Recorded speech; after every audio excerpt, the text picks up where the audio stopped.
그러니까 지난 선거 전에도 이제 제가 4년 동안 기재위에서 활동을 쭉 해오다가 보니까 이제 유능한 경제정당위원회에 기획위원장을 맡아서 이 경제정책, 특히 더불어성장 전략을 입안하는데 이제 참여를 했었고요. 그래서 지금 이제 유능한 경제정당위원회는 총선 뒤에 전당대회 거치면서 이제 그 기능을 다 했지만 우리 당이 유능한 경제정당이 돼야 된다는 목표, 그 목표는 여전히 살아있고 그런 면에서 이제 정책의장으로서 경제정책을 좀 더 방향을 분명히 하고 풍부하게 만들어서 국민들로 하여금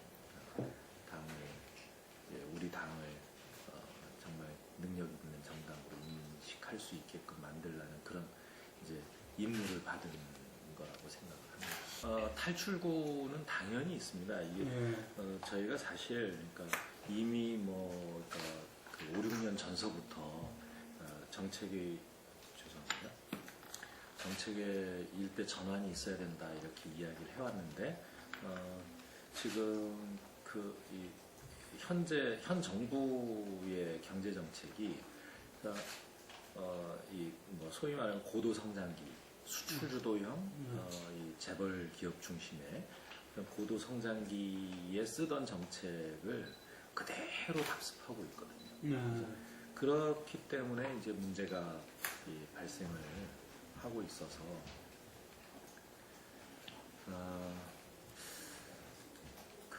이제는 이제 경제 정책 패러다임을 완전히 바꿔야 되고 또 이제는 정말 시간이 없습니다. 그동안 이제 4%대 잠재 성장률을 유지해 오다가 3%대로 떨어졌고 지금은 이제 2%대로 잠재 성장률이 떨어져 갔고요. 아마도 이제 한 10년 내로 1%대 성장으로 더 내려갈 거로 보여지고요. 그리고 또 이제 내년서부터는 경제활동 인구가 줄어들기 시작합니다. 이게 어느 나라든 경제활동 인구가 줄어들면서 고도 성장을 한 나라가 없습니다. 일본도 마찬가지로 그러니까 경제활동 인구가 줄어들기 시작하면서 25년째 지금 장기 불황에 시달리고 있는 거란 말이죠. 그래서 그러니까 이 저성장, 이 장기 저성장이라고 하는 게 우리로서는 이제 어떻게 보면 벗어나기 어려운 이 늪이 될 수 있다. 그래서 그러니까 이 저성장기에 필요한 경제 정책으로 지금은 이제 선택의 여지가 없이 갈 수밖에 없습니다. 지금 그러나 현재 정책을 수립하고 있는 경제 정책을 수립하고 있는 분들이 이런 위기 의식 또는 시급한 정책 전환의 필요성 이런 것들을 제대로 제대로 이제 인식하지 못하고 시간을 계속 놓치고 있기 때문에 더 위기는 더 심화되지 않는가. 부동산 정책으로는 나름 성과를 보이고 있다고 볼 수도 있겠죠. 그러니까 이게 이제 1년차, 2년차, 3년차 정도 되니까 그러니까 부동산 담보대출에 대한 금융 규제를 완화하고 그다음에 이 금리 인하를 통해서 저리에 대출을 계속 해주고 이런 결과 요즘 이제 강남 재건축 아파트나 이런 데서부터 이제 들썩거리기 시작하고 서울의 절반 이상의 구에서 주택 가격이 지금 최고가를 갱신하고 있다는 거 아닙니까? 그런 면에서 보면 이게 부동산 정책으로는 목적을 이제 성공했다고 볼 수는 없지만 목적을 달성했다고 볼 수 있습니다. 근데 그게 과연 우리 경제를 살리고 체질을 개선하는 이 역할을 해주느냐?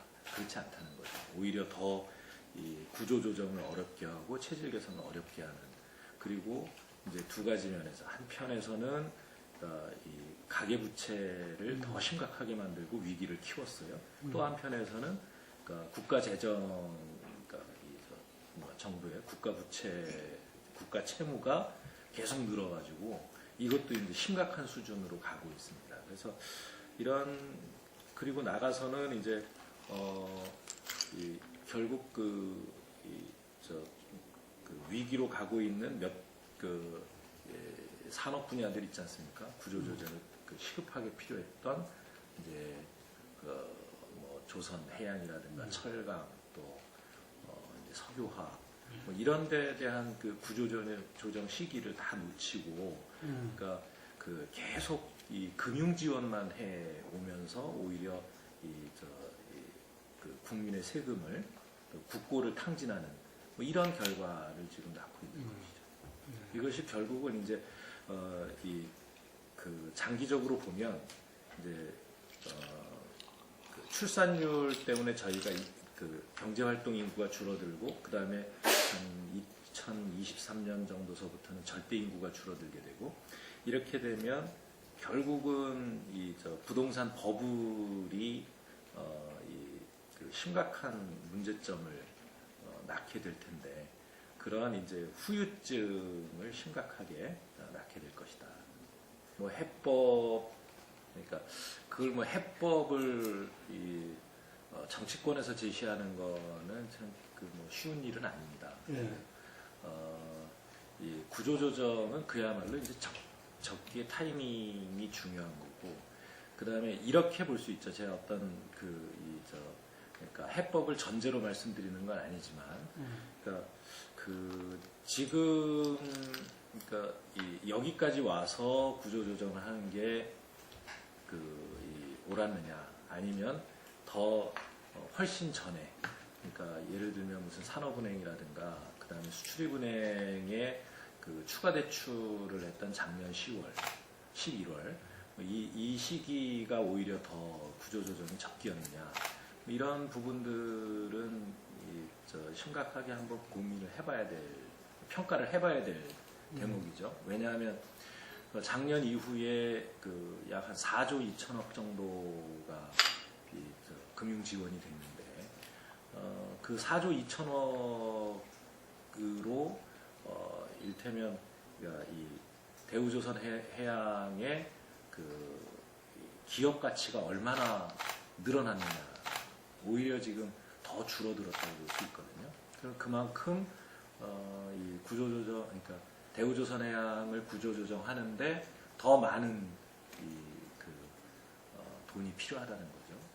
공적 자금이 필요하다 이런 것이고, 그러면 지금 뭐 벌써부터 얘기 나오는 게 이제 뭐 이렇게 출자 전환 같은 거를 검토를 하고 있고 이런데, 그것도 뭐 규모도 2조 이상 출자 전환 검토를 하고 있잖아요. 이런 걸 보면 그렇게 접근을 하는 것이 옳았느냐, 아니면 그러니까 과감한 구조 조정을 하고 그 다음에 거기에서 발생하는 여러 가지 뭐 고용의 문제라든가 아니면 지역 경제의 충격이라든가 이런 것들을 흡수하는데 뭐 4조가 됐든 뭐 얼마가 됐든 그렇게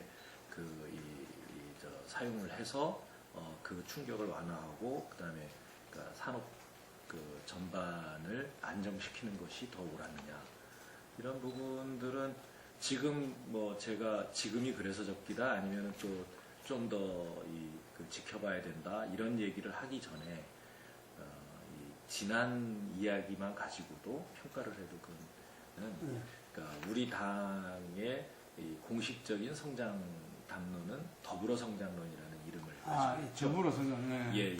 이제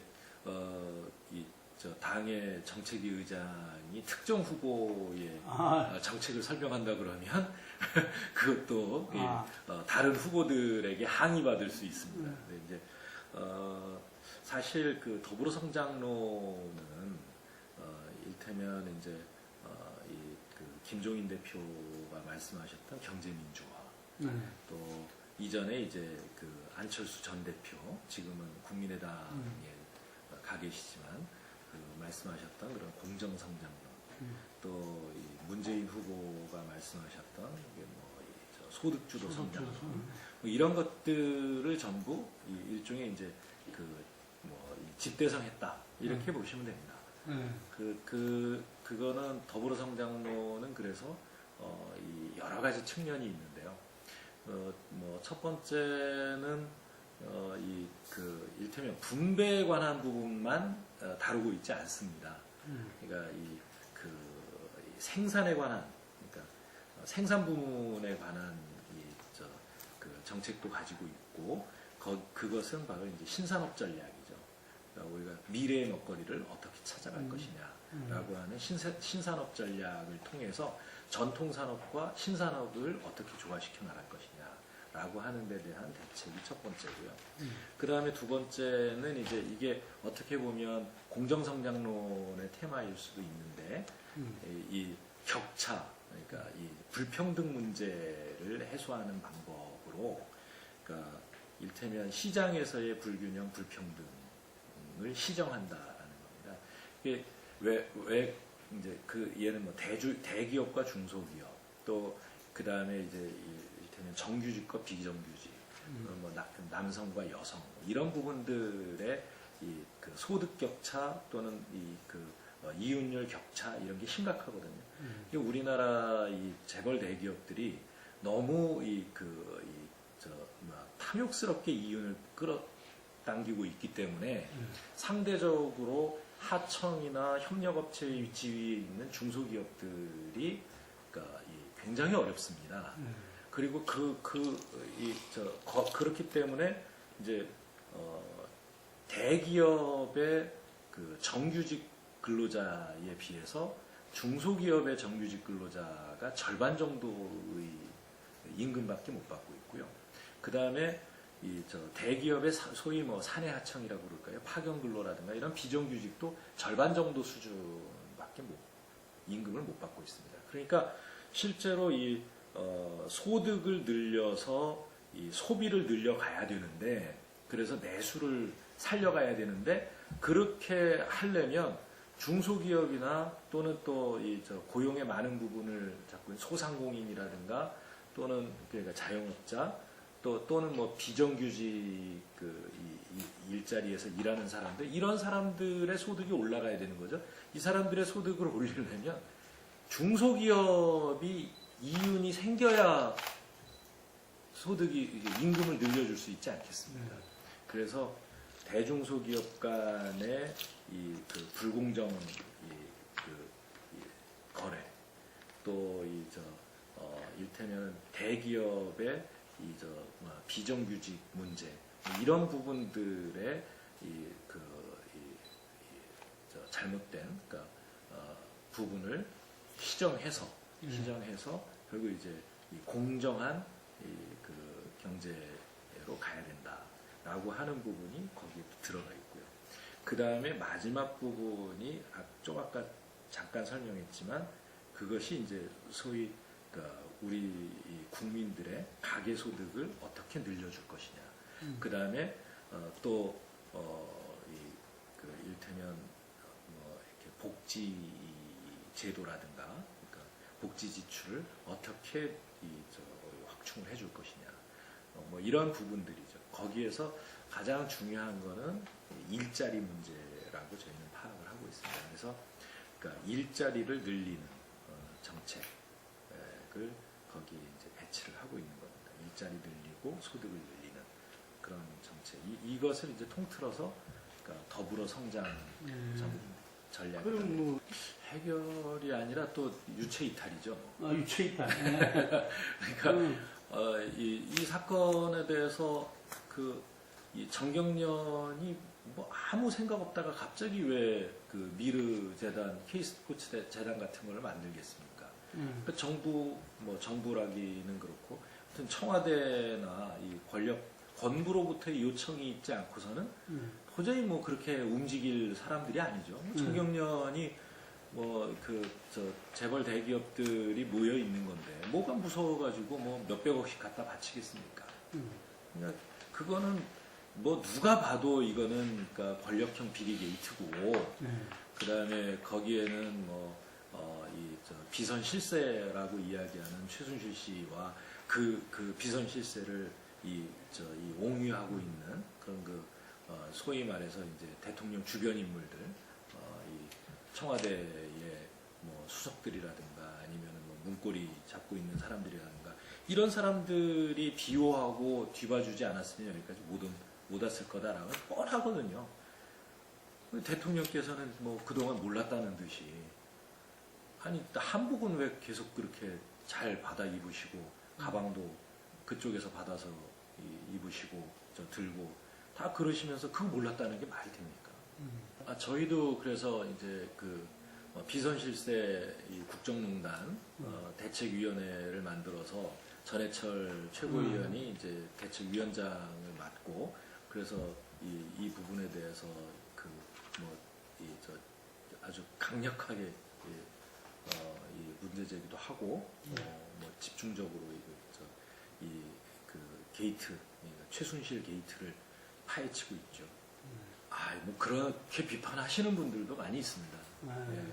뭐 당연히 이제 강한 모습을 보여야 될 때는 당연히 강한 모습을 보여야 되는 것이고 그러나 또 민생 문제를 다룰 때는 정말 자애로운 어머니처럼 부드럽게 민생을 보살피고 살피고 해서 뭐 그런 데서는 정쟁하지 말고 이게 정말 이 국민들이 편안하게 할 수 있도록 하는 게 중요하고요. 근데 이런 권력형 비리 게이트 이런 거에 대해서는 정말 단호한 모습을 보이겠습니다. 네, 정말 불통 무능 정권이죠. 이게 국회가 이 국무위원 해임 건의안을 채택을 하면 그건 당연히 대통령께서 수용을 해야 된다고 봅니다. 사실 이정현 대표가 정말 여당 대표의 단식, 국정감사 보이콧라고 하는 정말 희대의 이 정치 투쟁을 하지 않았습니까? 그러니까 듣도 보도 못한 그런 데에는 그건 다 박근혜 대통령의 이 불통 정치가 노골적으로 완전히 이게 백일화에 드러나게 되니까 그냥 국회의장 허리춤을 잡고 물고 늘어져서 터무니없이 물고 늘어져서 결국 대통령을 가려드린 거 아니에요. 대통령의 그 잘못을 가려드린 겁니다. 그래서 우리 국민들이 이게 국회의장이 크게 잘못하고 야당이 터무니없는 일을 한 모양이다. 혹시 그런 건 아니야? 이렇게 생각을 하셨을런지 모르지만 실제로는 국회가 국민의 뜻을 받들어서 의결한 국무위원 해임 건의안을 대통령이 거부한 겁니다. 본질은 그건 거죠. 지금도 근데 본질이 변하지 않고 있습니다. 우병우 수석 계속 그대로 아직도 감싸고 있고 그 다음에 내일 국정감사 증인으로 나오라고 그러는데도 못 나오겠다고 버티고 있지 않습니까? 이제 워낙 대선 때만 되면 항상 삼지대론 또는 이제 빅텐트론 이런 것도 이제 나오고 항상 나오던 얘기거든요. 근데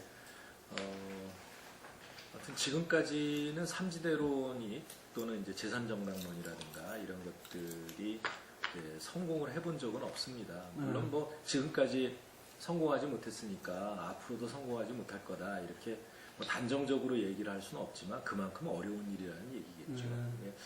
특히 이제 우리 한국의 정치 지형이 완전하게 지역 대립 구도를 벗어나 있질 않아서 그런 어떤 지역 구도 하에서 제3지대가 이제 독자적인 세력 기반을 갖추기가 참 어려운 게 현실인 것은 맞습니다. 이 호남 분들의 이 생각이 제가 뭐라고 딱 단정할 수는 없겠습니다. 그러나 이 호남 분들의 생각은 그동안 뭐 정말 열렬히 지지해 줬음에도 불구하고 두 차례 연달아 이 대통령 선거에서 패배한 데 대한 그런 데 대한 질책이 아직 다 끝나지 않은 거라고 봐야 하지 않을까 싶고요. 그게 끝나는 거는 바꿔 말하면 이 야당이 이 정권 교체를 할 수 있는 그런 수권 능력을 제대로 보여줬을 때 채찍질이 이제 멈추고 애정이 시작되지 않을까 이렇게 생각을 하죠. 내년 대선 승리에 정권 교체의 어떤 확신을 줄 수 있어야 된다. 그러니까 확실하게 확실한 모습을 보여봐라. 라는 이제 정말 어떻게 아무튼 고객이 만족할 때까지 하라는 것처럼 국민이 만족하고 호남이 만족할 때까지 해봐라 이런 채찍이다 생각합니다.